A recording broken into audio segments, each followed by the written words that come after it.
Ladies and gentlemen, thank you for taking the time to hear from me today. Fort Hood is of great importance to and for the Army, but it is our people that are paramount.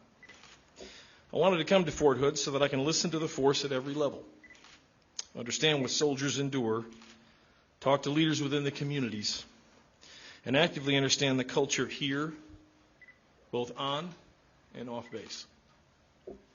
Damas y caballeros, gracias por tomar el tiempo para escucharme hoy. Fort Hood es de gran importancia para el ejército, pero es nuestra gente la que es primordial. Quise venir a Fort Hood para poder escuchar a la fuerza a todos niveles, comprender lo que los soldados perduran, hablar con líderes dentro de las comunidades y comprender activamente la cultura aquí, tanto dentro y fuera como de la base. This year has been a challenging one for the nation, and because the Army is representative of the country, we have many of the same issues within our formation. With the explosion of social unrest across the nation following the murder of George Floyd, the Army is committed to taking a hard look at ourselves. And in doing so, there has been a reckoning. Este año ha sido un reto para la nación, y debido a que el ejército es representativo del país, tenemos muchos de los mismos problemas dentro de nuestra formación. Con la explosión de disturbios sociales en todo el país, tras el asesinato de George Floyd, el ejército se ha comprometido a mirarnos a nosotros mismos, y al hacerlo, ha habido un ajuste de cuentas. We have to address the challenges and barriers that our soldiers endure. The murder of Specialist Vanessa Guillen has become a catalyst highlighting sexual harassment and sexual assault within the military. The loss of Vanessa has been felt in our formations, particularly here and across the nation. I can personally attest to these conversations. Over the past 3 weeks, I have traveled to Poland and Italy, and in both visits, soldiers have asked about this. Vanessa's story has served as a tipping point, where survivors spoke out on social media and shared their own trauma. We must honor her memory by creating enduring change, as one harassment and one assault is one too many. Tenemos que enfrentar los desafíos y las barreras que nuestros soldados sobrellevan. El asesinato de la especialista Vanessa Guillen se ha convertido en un catálisis que destaca el acoso sexual y el asalto sexual dentro del ejército. La pérdida de Vanessa se ha sentido en nuestras formaciones, especialmente aquí y en todo el país. Puedo atestiguar a estas conversaciones personalmente. Durante las últimas 3 semanas he viajado a Polonia e Italia, y en ambas visitas los soldados preguntaron sobre esto. La historia de Vanessa ha servido como un punto de inflexión, donde los sobrevivientes hablaron en las redes sociales y compartieron su propio trauma. Debemos honrar su legado creando un cambio duradero, ya que el acoso y un asalto es demasiado. The Army takes charges of sexual harassment and assault very seriously, and there is clearly more that must be done. I have directed an independent review of the command climate, and once complete, will provide an update to the media and to Congress. Ultimately, the results, findings, and recommendations will fuel an implementation team chaired by the Undersecretary of the Army and the Vice Chief of Staff of the Army. El ejército toma los cargos de acoso sexual y asalto muy en serio, y claramente hay más por hacer.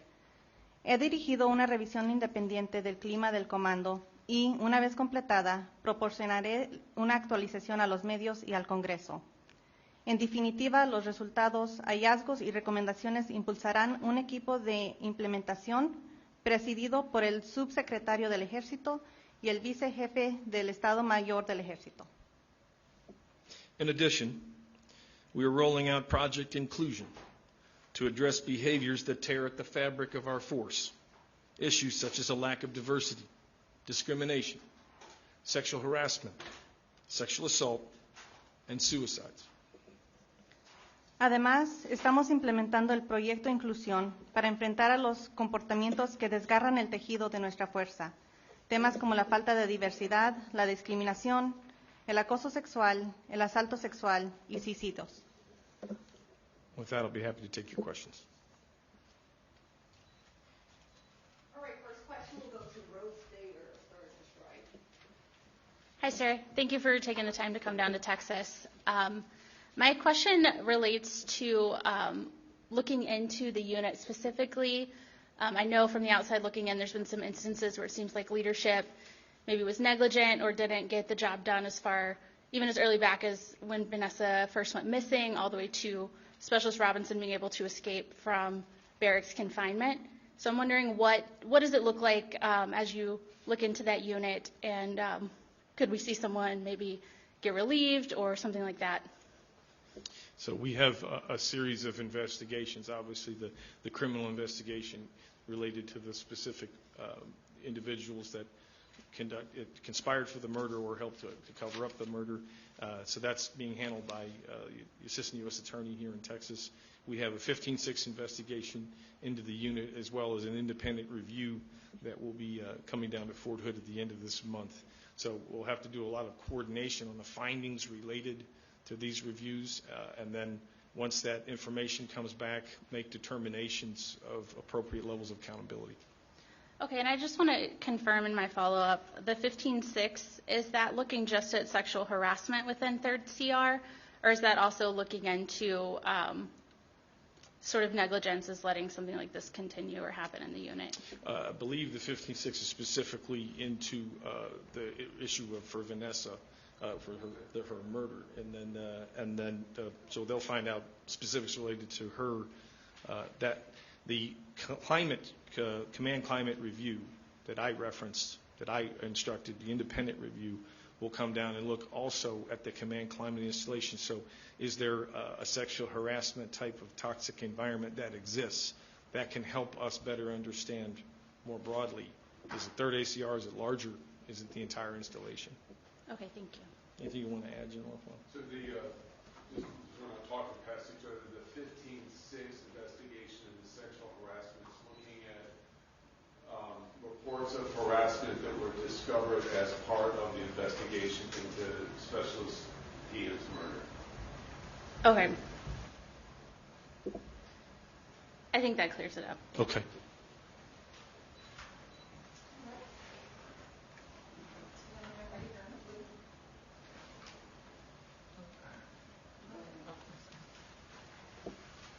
Hi, Ms. McCarthy. My name is Jasmine Caldwell. I'm from KCEN, which is the NBC affiliate here locally.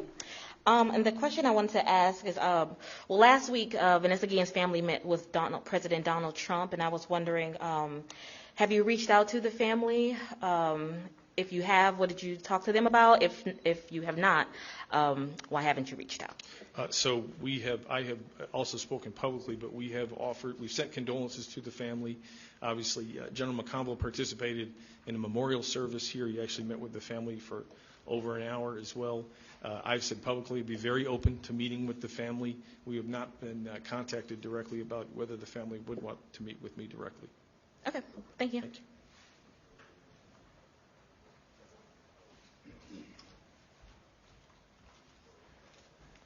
Secretary McCarthy, how are you? Brandon Hamilton at KWTX News 10, the CBS affiliate here.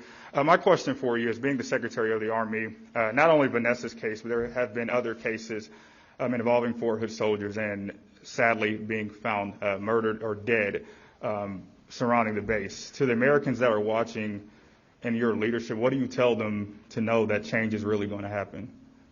So I've met over the last 24 hours with soldiers at every echelon, private first classes all the way to the general officers, and told them that we're sending down an independent group of investigators to understand the root causes associated with the rise of felonies, violent acts, to better understand why this is happening at this installation. The numbers are high here. They are the highest in most cases for sexual assault and harassment and murders for our entire formation, the U.S. Army. So we are getting an outside look to help us to get to those root causes and understand that so that we can make those changes. But the point of emphasis being that we're going to put every resource and all of the energy we can of this entire institution behind fixing these problems. And a follow-up in terms of Vanessa's case, how do you change a culture that, as we've learned to know, she was allegedly murdered on base and what transpired after? How do you change that culture? I'm markedly disappointed and saddened by that. One of our own killing a teammate. And, it takes a shot at the system, and it rattles the system of the trust that you have to have in this profession because of just how hard it is, what we do around the world. It has hit us hard. And the only thing we can do is come together and have very hard conversations and invest in each other and learn about each other so that we know who our teammates are. I mean, I did 9 sessions in the last 24 hours, just for hours, talking to soldiers. I'm from Chicago. This is where I grew up, my family, and just doing more of that. And I think for us, knowing each other better and improving upon the type of teammates that we are for the climate that we want and who we need to be. These are very difficult things. At times, there are people from, we're the Army, we're a reflection of the country. And at times, some people infiltrate our ranks. We got to find them, we got to root them out. Thank you.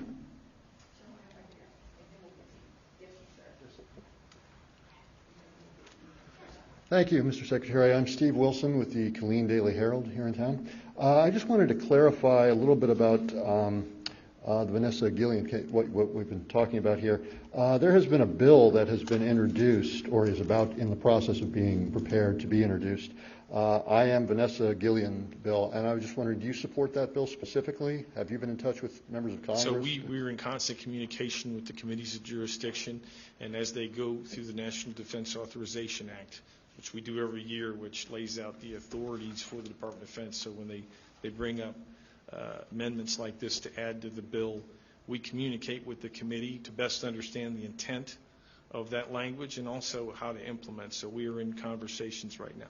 Okay, so you do support at least the intent of the bill. We have to really understand the clarity behind the language so that we know that we can implement it and that it'll work in our formations. Okay. All right, thanks very much. Sure.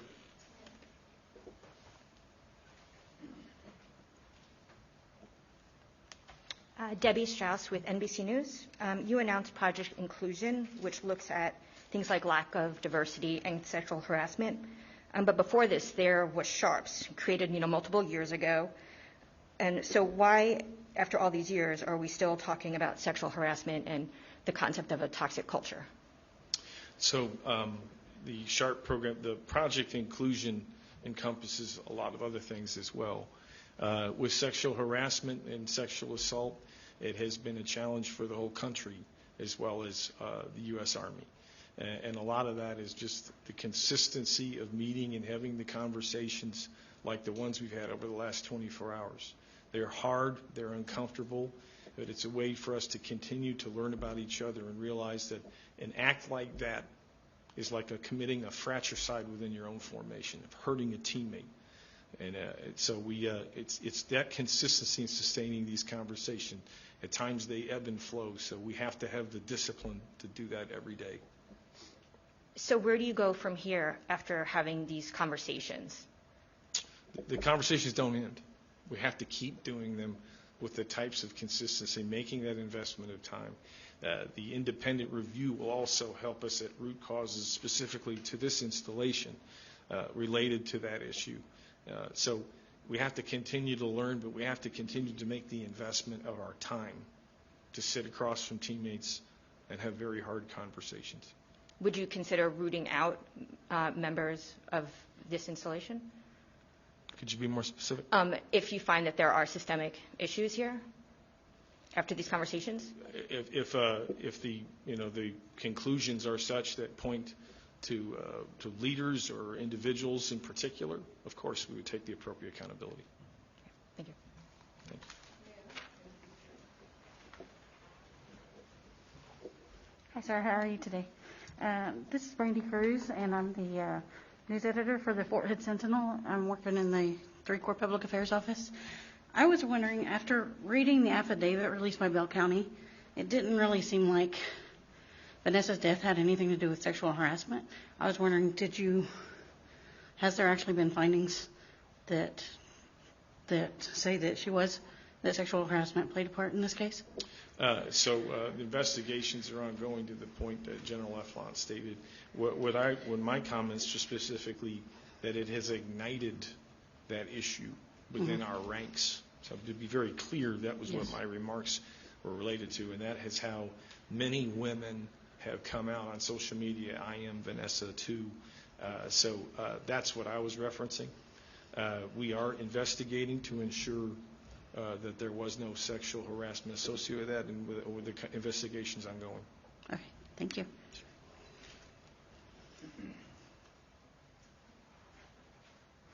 Hi, Secretary. Noeli Mendoza with Fox 44. A lot of people are heartbroken, calling for justice and demanding Fort Hood be shut down. How do you respond to those calls? So, the anger and frustration is, in a case like Vanessa, it's necessary. I'm angry, I'm frustrated, I'm disappointed. We're heartbroken. But there's still amazing contributions by men and women from this installation. These leaders that we've met over the last 24 hours are incredibly disappointed too. Vanessa's our teammate. And we let her down. We let her family down. And it hurts. But the amazing contributions and people that are on this installation have to continue to endure. We rely on these units to protect our way of life. We're going to do everything we can to prevent these types of things from happening again, to learn from this, and to move on. But we will do everything we can to protect her legacy by making enduring changes. Thank you. Thank you, Mr. Secretary. Adam Schindler, I'm with KXXV 25, or the ABC affiliate here. There is a lot of other soldiers who have been reported missing and found dead. Is there a change that you're thinking about possibly making when it comes to reporting them AWOL instead of actually investigating them missing when they're found dead later? So this has been a topic of debate at the highest levels of the Army for the last several weeks, of just our reporting policies associated with a soldier. Are they AWOL? Are they DUS 1? What are they? And when do you make these determinations? And I think we do have to take a very hard look at that. General McConville, our Chief of Staff, and I have talked about this at length, of just how we do that and how we continue to look for our soldiers when they end up missing. And so we're going to take a look at that, and we may make a change related to that downstream. Okay, and just to follow up on with your review, if it comes down to that there is leadership at certain levels and there is leadership change, how would you change leadership at a base of this size? It all depends on what the root causes point to, at what echelon. Was it an individual? Was it a systemic problem? What we tried to do, these are some world-class investigators that we've got to help us with this. We told them, we gave them broad intent, but we don't want to try to bracket their investigation. We want them to come back with what they learned, with fresh eyes, in order to help us understand our challenges. Thank you, sir.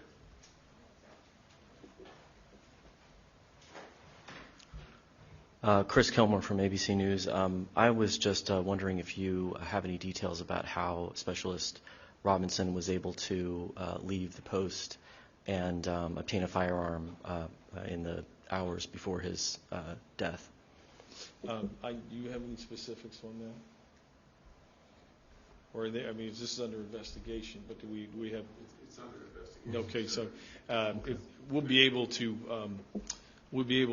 relay those facts once the investigation concludes. Okay, and then similarly, if there was any information about whether he was under a suicide watch or any other kind of formal observation before he absconded from the post. You mean medical supervision? Well, just if I know he was confined to his barracks, from what I understand, but I don't know if there was any additional level of observation to make sure he was being where he was supposed to be. Issues related to the lead up to his death, we'll be able to report that out once the investigations are complete. Okay, thank you. For clarity, he was not under arrest at the point that he fled barracks. Okay. Thank you.